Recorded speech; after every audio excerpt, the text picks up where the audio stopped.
On this week's episode of A Dryer Dose of Disney, Jared shares with us the best foods and places to eat at Universal Studios Hollywood.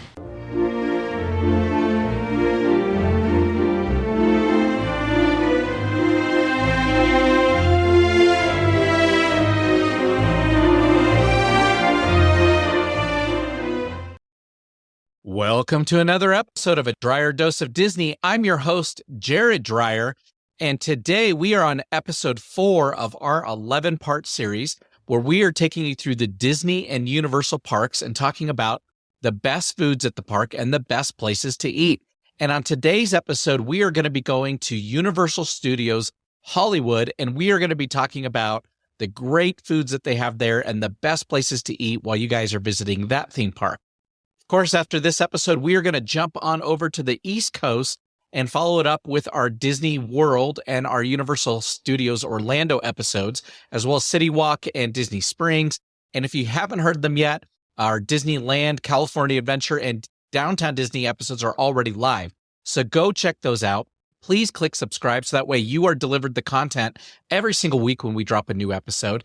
And if there are any tips or tricks that save you some money or make your life a little bit easier, go into our show notes, find us on Patreon. There's a link in all of our podcasts and on our video one out on YouTube. And you can throw us a couple bucks there or become a subscriber and get access to our early episodes on Butterbeer and then How to Go to Disney for Almost Free, which are phenomenal episodes. And you're going to get access to all that just by supporting us over at Patreon. So we appreciate our supporters that are supporting us there. You guys make this possible. So thank you guys so much for doing it. As we go through these episodes where we're talking about the best places to eat, there are a couple things that I want to call out and 2 disclaimers that we have on all these episodes. So number 1 is all of these parks have your typical hamburgers, hot dogs, pizza, chicken nuggets, the things the kids are going to like. And we are trying our best to not cover those. We're going to be covering the more unique items, the better tasting items in the park that the adults are going to like a little bit more. Of course, some of the fun snacks and treats as well. But know that every single theme park has those hot dogs, hamburgers, pizza, chicken nuggets at all of the parks, and you're not going to hear us talk a lot about them. Number 2 is it is impossible for me to eat everything at every park. So there may be some great food items out there that we missed or didn't cover because we've not tried them. So if you have any of those, please don't hesitate. Reach out to us on Facebook at A Dryer Dose of Disney and let us know. And hopefully when we do an update on our dining episodes, we can include the food item that you pointed out to us. We will do our best to get out there and try it, but we definitely want that feedback. So please find us on Facebook and then you can give us that feedback there. So we're going to go right into this over at Universal Studios Hollywood. And before I get into the foods over there, I do want to specifically say that Universal Studios Hollywood is probably the smallest theme park out of all the Disney and Universal theme parks. So if you've heard our rope drop episode about Universal Studios Hollywood, you know that this is a theme park that can be easily done in one day. And in fact, more often than not, we're usually done by early afternoon at Universal Studios Hollywood. So we say take the time, see all the shows, try all the different experiences there. And this is a really good park to go and try a whole bunch of different foods. So I say strategically plan it. You're going to want to go to lunch at a restaurant. You may want to even do dinner at a restaurant if you're going to be in the park that long and try these different items. So with that, we're going to start today with the top 5 restaurants, and then we're going to go to the top 5 foods. And I'm actually going to cover most of those together because the top 5 restaurants are because of the food in the park. There's only one exception on this whole list, and we'll talk about that here in just a moment. So the number 5 place to eat in the park is down on the lower lot at the Jurassic Cafe. This is right next to the Jurassic Park ride.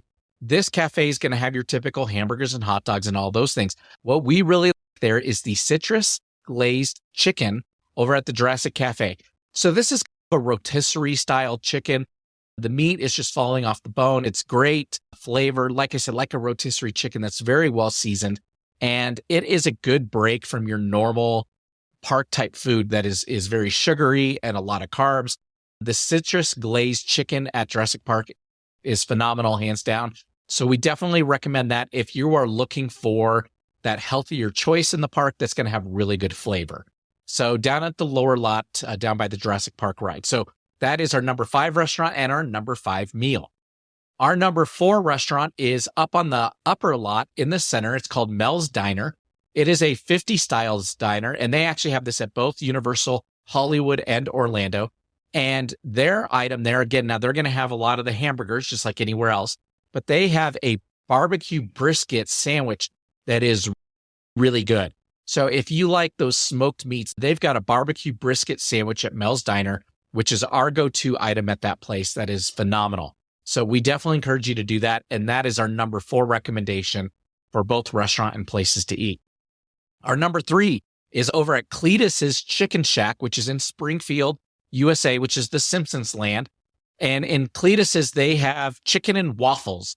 And their chicken and waffles, if you've never had chicken and waffles, is really good because it mixes savory and sweet. So you're going to have these waffles with the fried chicken on top. You're going to put your maple syrup on there, cut them up, eat them together. You get the savory of the chicken and the seasoning of the chicken combined with sweet of the syrup and the waffle. And it is just really good food. So we've had that one at least 4 or 5 different times. My daughter and I love chicken and waffles, so we always try to stop and get that. But over there at Cletus's Chicken Shack in Springfield, that is our number 3 place and our number 3 food. Next, I'm going to share with you our number 2 place, and I'm going to tell you our number 2 food, which is just actually a few feet away, and it's not in the same restaurant, but it is the same style of food. So our number 2 place at Universal Studios Hollywood is Cocina Mexicana, and this is right up top over in what I like to call the triangle. It is between the Harry Potter World, Springfield, USA, and then the down escalators that go down to the lower lot. So over in that area, not too far from where the animal actors are in their show. But Cocina Mexicana has some great tacos over there. We absolutely love those. They also have great nachos. That, though, leads me to my number 2 food, which is actually a few feet outside of Cocina Mexicana, and that is Bubble Man's Taco Truck, which is part of the Simpsons land. So there's a little food court area up there in Simpsons land. There's a food truck right there, and that's the Bubble Man's truck. He has nachos there, and those nachos are phenomenal. We love going and getting those actually as a snack versus a meal, and we will sit down for a couple minutes. This is usually when we're coming back up from the lower lot. If we're moving really quickly through our day and we're looking for a snack or something quick to eat, maybe we want to get a drink and get out of the sun for a minute, we will head over to Bumble Man's truck. We will go get some food and go sit down with a couple sodas and share those nachos from Bubble Man. So that's our number 2 place and our number 2 food. Though they're both Mexican food, they're just right across the way from one another. Those are both great options. That brings me to the number 1 place to eat and the number 1 food at Universal Studios Hollywood, and that is the 3 Broomsticks over in the Harry Potter land over at Hogsmeade. The best food there is the ribs and chicken, or you can even get what's called the Great Feast that can feed multiple people that will have the ribs and chicken on that platter together. So the ribs and chicken, now again, very similar to the Jurassic Cafe and this citrus glazed chicken, is this chicken over at the 3 Broomsticks, which is another rotisserie style chicken that's very well seasoned. It comes with little potatoes and stuff, and it's very good. Of course, I'm a ribs guy. I absolutely love ribs. And so I always get the ribs and chicken combo. And that is a great meal that you can have yourself. Or if you even wanted to, you could share it with somebody else. We also recommend whenever you're there, and this did not make our top 5 snacks. And the reason it didn't make our top 5 snacks is because it's difficult to get as a snack item, meaning you have to go into the restaurant and order in the restaurant to get this, is their apple pie over there at the 3 Broomsticks. This comes in a little small tin like the old pot pies used to, and it's filled with the apples and the crumbles on top. It's got raisins in there, and that pie is phenomenal. That is one of the best desserts in the entire park. But again, you have to go into the restaurant to order it. So we recommend when you go to the 3 Broomsticks, get the ribs and the chicken or the Great Feast, since it comes with those, and get the apple pie to go with it. Now, of course, no meal at the 3 Broomsticks would be complete without getting a butterbeer, but we're going to hold that for a second because that is on our top 5 list because you can get it outside of the restaurant. So we will come back to that in just a moment. But those are our top 5 places to eat and our top 5 meals. Going now into our top 5 snacks. If you've heard our other episodes or if you know me at all personally, you know that I love to snack. I'm a grazer. I am somebody who when I walk around the parks and I see a stand, I'm going to walk over, check it out. And if something looks good, I'm going to buy it. I'm going to share it with my family. So I'm not eating a ton. I'm going to break up something that's little and share it between 3 people.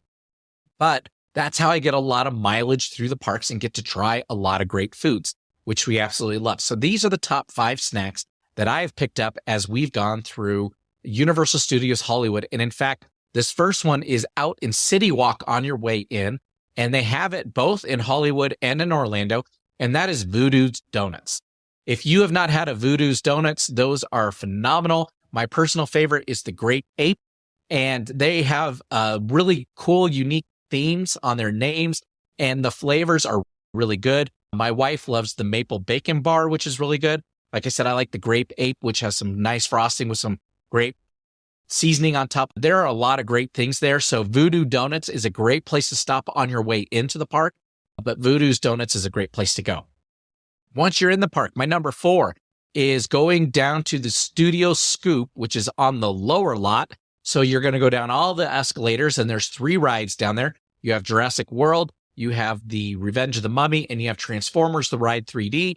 And between them all, over towards Transformers is where the Studio Scoop is, which is an ice cream shop, but they have shakes there, and their shakes are really good. In fact, my favorite there is the S'mores shake, which has the marshmallow and the chocolate and the graham cracker and all that. And it is phenomenal. Now, of course, you can also get traditional ice cream. You can get a cone, you can get some other things there, but we do like the Studio Scoop down on the lower lot. My third one is one that my family jokes about, that we get almost every single time we go to a Universal park, whether it's Universal Hollywood or Orlando, and that is the Big Pink Donut in Springfield. So in Springfield, in your Simpsons land, they have the Big Pink Donut, which is it's bigger than my head. And like I've said on other episodes, I have a big head. So anytime it's bigger than my head, that's a lot of food. But this Big Pink Donut is huge. If you follow me on Facebook, my Facebook profile picture right now is me holding up the Big Pink next to my head so that you can see how big it is. But usually we're going to cut this up. We're going to divide it up, and we're going to cut it into a whole bunch of small pieces, and we will share it with whoever we're with. It is very common for my family and I to travel with other people because we do so much with Disney and we talk about these touring plans and rope drop and where to eat. A lot of people call us and say, hey, will you go with us? And if we're in that area, then yeah, we will go with them. So Big Pink is something we like to buy and we like to share with a group of people. So it's a great donut. Now, it's just your average raised type donut with just some pink frosting on it. But the size of it is what makes it exciting and makes it fun. So we definitely encourage you, go check out the Big Pink in Springfield next time you're at Universal Studios.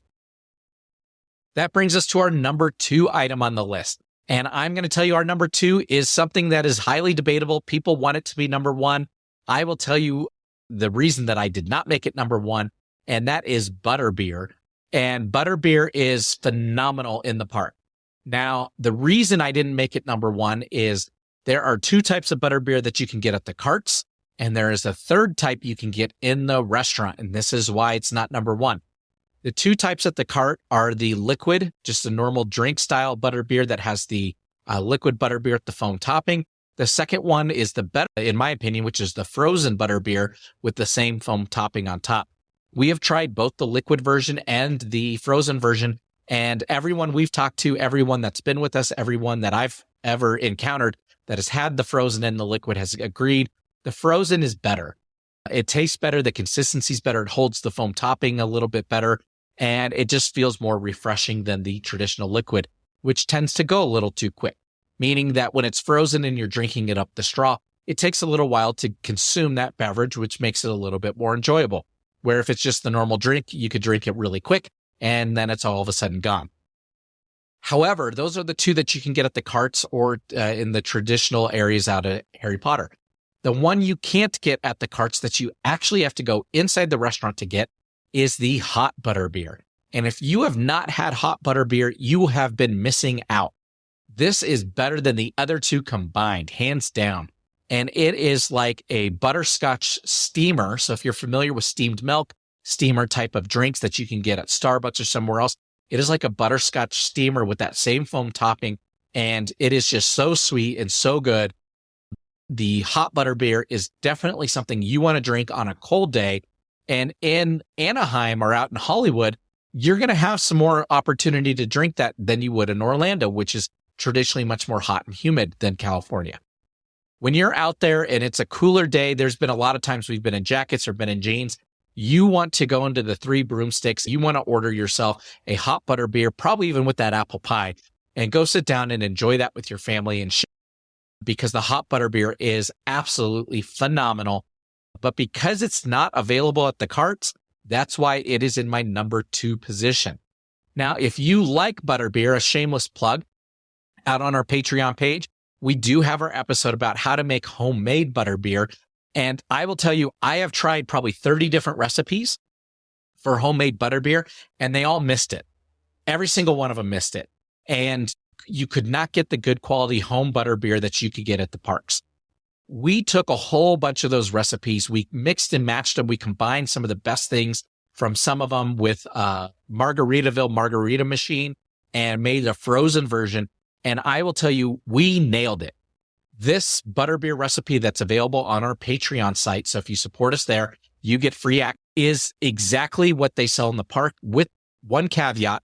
We believe ours is slightly sweeter, just a little bit. And so, in fact, my daughter, all of her friends, they like our home version better than they do the park version because it is just a touch sweeter.